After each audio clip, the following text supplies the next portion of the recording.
Chapter 16. This is absolutely silly.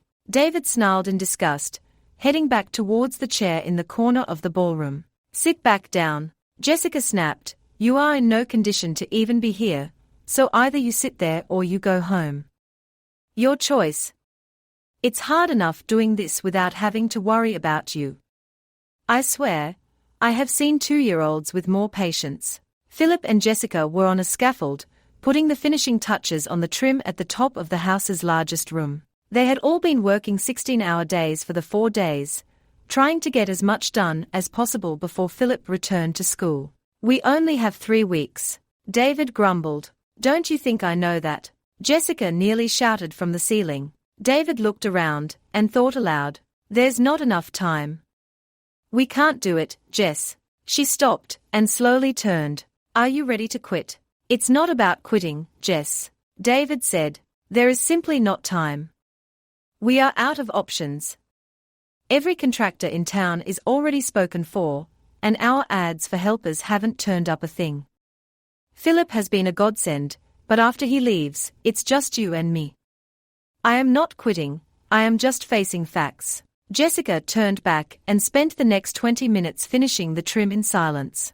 Arnie Cox, who was busy working on an addition to the high school, had told her last night that Kevin had called all 3 of the other local contractors and pulled in some favors. This mess, she thought, is all my fault. If I hadn't made Kevin mad, none of this would have happened. She asked Philip to go to the lumberyard for more paint, and after he left, she sat down next to David. I remember when I was a little girl, I really wanted to buy a fancy camera like Bill used at the paper. She said quietly, I wanted to do a 4H photography unit, so that I could have an entry in the county fair. The camera was $300, and I had nowhere near that. The fair was only a couple of months away, and I realized that I couldn't do it. I was walking around, all downcast, and my dad asked me what was wrong. I told him about the camera I wanted to buy, and about the project. We had a firm rule in our house, if you couldn't pay cash for it, you couldn't buy it. Dad nodded his head, and I can still remember what he told me. He said, Pumpkin, you know there are times that we want things so bad, we forget what's really important. You want this camera with all your heart, right? I understand that. There are things that I have wanted for a long time, too. But let me tell you a secret. If you are willing to work hard enough for something, and if you plan, and if you save, you can do it. It's too late for this year, you won't have time to save the money, but next year you can not only have the camera, but have a lot of time to take a lot of great pictures. That's a nice story, Jess, but I don't really see how that helps us here. That's because I thought about it, and realized that if you get creative and are willing to take some chances, there's always a way to do things. She said with a small smile. I went to the paper, and borrowed Bill's old backup camera, and won a blue ribbon at the fair 2 months later. What we have to do is to figure out what our problem is, and get creative. Well, that's easy. We have too much work to do, and not enough time to do it. We can't hire any local help, and I can't afford to bring in people from out of town. He said, all righty then. Jessica beamed, it's time to get creative. Didn't you say your best friend in St. Louis is a lawyer? David thought for a minute. Catching Jessica's drift, an evil grin spread across his face. Yes, he is. Hi Betty. Jessica flashed a smile at Kevin's new legal secretary. I didn't know that you were working here now. Is the snake with a client right now? Betty Lawrence's eyes became very round, and she stammered no, I can let him know that you would like to see him. Oh, I wouldn't want to trouble you to get up. Jessica laughed, as she strolled right past the shocked face of the secretary, and barged right into Kevin's office. Gah! Kevin spilled his hot coffee on his pants, and came flying out of his chair, only too late remembering his injuries from the accident.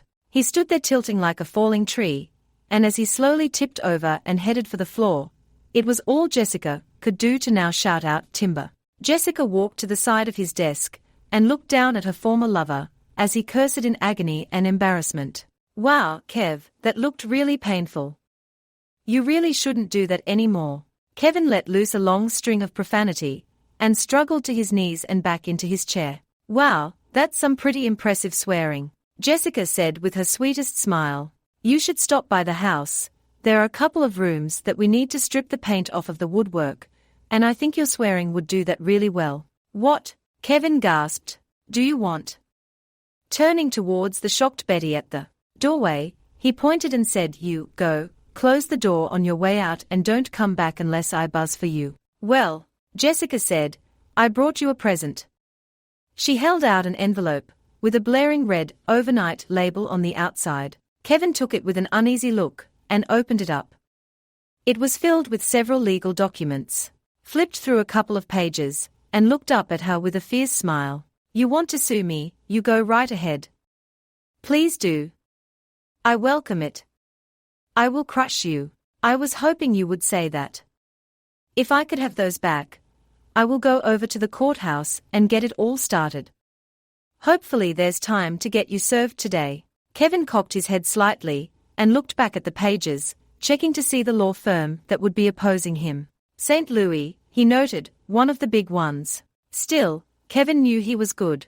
Besides, this woman and her boy toy didn't have the guts to go through a knockdown drag-out fight. There's no way you can win this, he said. You can't prove a thing. I didn't hit him on purpose. Jessica smiled. Before I go file these, though, I think you should take a real good look at the third one down. Kevin flipped it open, and his face instantly flushed red. Disbarment. What? That's nuts. I haven't done a thing. Perhaps you should have kept your mouth shut instead of bragging to me over dinner about all of those unethical things that you do. Take a good look at the list we have there. I have scheduled a couple of days next week to talk to our lawyers about everything we have ever discussed.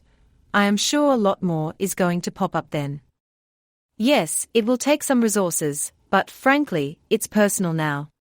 You tried to kill David. If you think you are going to get away with it, you are sorry. Kevin looked at the papers. I can beat this. There's a good chance you could, Kevin. Jessica admitted. These guys are good though.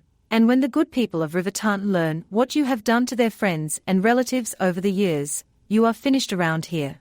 This is blackmail. Not at all, Jessica said. As I recall, you once told me that the difference between a forced out-of-court settlement and blackmail is that the good guys, meaning my side, wins. How much? Actually, Jessica said as she sat down in the chair next to his desk. A lot. Jessica hugged Philip, tears in her eyes. I can take you to the airport, she said. That's okay, I will just take the bus. I can catch a couple hours sleep that way, he said, ruffling his older sister's hair. Take care of yourself, Jess. And take care of David, too, he's a good guy. Jessica nodded. Your room will be waiting for you when you come back for Christmas, she said, waving to Philip as he boarded the bus. After watching the bus belch black smoke and head down Highway 61 to the south, Jessica walked over to her car and headed up the hill. When she reached Riverview House, the scene that greeted her was much different to the one that she had gotten used to. 3 white vans and a large red boom truck were parked outside the mansion, and several workmen were busy hammering, nailing and sawing. She walked inside the house and saw David directing the installation of the kitchen cabinetry. Looking good, she said with a smile. Yeah, he grinned. It ought to. What we are paying these people. We were lucky to find them within driving distance. It's only money. Jessica grinned. Kevin's money. He has lots, he won't mind. With workers pouring over the house, the work was getting done at an astonishing pace. David decided that it was time for the two of them to go back across the river to order the remaining furniture decorations for the house. The first stop was at a shop that specializes in 19th-century furniture reproductions. Hello, the salesman said as they entered. My name is Yanni, and are Mr. and Mrs. Miller, David said with a smile. Welcome to my store, Mr. and Mrs. Miller. How can we help you today? Jessica pulled out the book and showed the pictures of the mansion to Yanni, who got out a magnifying glass.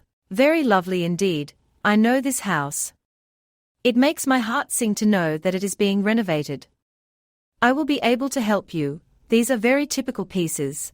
I have virtually everything here in stock except that large hutch that you see here, and I can have that in a couple of weeks. Of course, What I have in stock is all solid oak, so it might be a little on the impressive side price-wise. David sighed and got out his credit card. Give us a good deal, and we will buy an entire house worth today. Yanni smiled brightly, and Jessica could swear she saw dollar signs rolling around in the man's eyes. A very good deal, indeed. 5 more stops, and a not-so-small fortune later, and the shopping was done. Well, Mrs. Miller, is there anything else you can think of before we leave town? He asked. Jessica walked over to the car, and without turning asked, I want to have a picnic. David looked into the dreary grey November sky, and felt the chill of an icy winter wind blow across his face. Absolutely. I should have thought of it myself. 1 bucket of chicken and 2 soft drinks later, they sat in the car next to the river, and watched the birds flying around the supports of a bridge. I love the river, Jessica said. I have lived by it all my life. It sounds corny, but I have always thought of the river as a friend. Even back in 1993, when I spent a month with everybody else in town piling sandbags on the levee, I knew the river wouldn't hurt me. We have built a lot of buildings near rivers, David said, and I have always looked at the river as an enemy. It's something to keep out, something that has to be fought against, something that must be mastered and tamed, although there's no way it can be. We are so different, David, Jessica said. You plan everything. I just jump right in and do things, whether it makes sense or not. I always dreamed about owning the old house and fixing it up. You didn't dream about it. You worked and scrimped and sacrificed for 10 years to buy it and pay for the renovation, and then you came to a place that's totally different from your own world and simply did it. I find that so odd, and so admirable. I didn't even like the old house at first, David admitted over a sporkful of mashed potatoes and gravy. I thought it was grandiose and inelegant. Wasteful, if you want to know the truth. It seemed to me like whoever built it was very self-indulgent, self-centered. Somebody who cared a lot more about impressing the neighbors than about functionality and practicality. But you like it now? She asked. Yeah, I do, he said. It's got character, it's got style. All of the things that we try to build out of the structures that I help design. We want them to be clean, polished, and efficient. It's more important that they be economical to run and ergonomically friendly than anything else. Ergonomics over style, David sighed. And you are just going to give it up when it's done? She asked, staring out the window. Just going to give it away. That's the plan, David said. That's why we put in all of the commercial appliances in the kitchen, and did all that heavy-duty industrial wiring and plumbing. I figure if the house is used by the Historical Society, there will be a lot of parties and things like that, so we may as well fix it right for them in the first place. I am sure the Historical Society would love to have it, Jessica said softly. I will give it to you, Jess, David replied, wiping his hands. If you want it, it's yours.